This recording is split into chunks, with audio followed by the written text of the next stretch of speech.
és una tasca dura i molt de pintes agraïda. Crec que vosaltres, al militant d'un partit polític, ho sabreu millor que ningú. I no mos veig jo que com a europeista a vegades anem mancant d'alegries. Però rebre aquest tipus de reconeixement és un encoratjament per poder seguir amb els ànims ben alts defensant uns ideals que crec i molts creiem que són justos.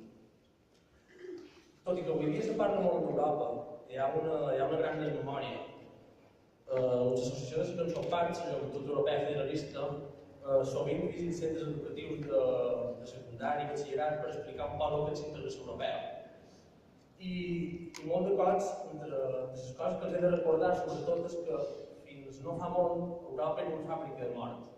Els camps d'Europa estaven coberts de cossos de joves que havien vist la seva vida acabar de manera sobtada en defensa d'imperis moribuns o de règims totalitaris que sembla que ara volen tornar.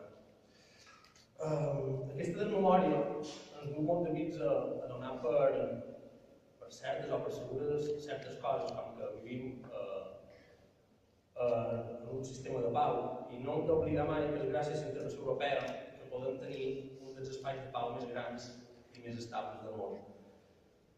Però, tot i això, encara queda molt de camí a recórrer. Precisament estant en aquest acte del Partit Socialista, m'agrada poder recordar que fa uns mesos el president del govern espanyol, davant del Parlament Europeu d'Estrasburg, va reclamar els Estats Units d'Europa, precisament és una cosa que passi molt sovint. I amb aquest recordatori d'aquesta fita que vos faig, espero que també des del 28 d'abril i el 26 de maig en el Parlament Europeu seguim vosaltres i tots fent feina per allò que és just, per una Europa social, per una Europa sostenible, per una Europa solidària. En definitiva, per una República Federal Europea. Moltíssimes gràcies a tots i totes.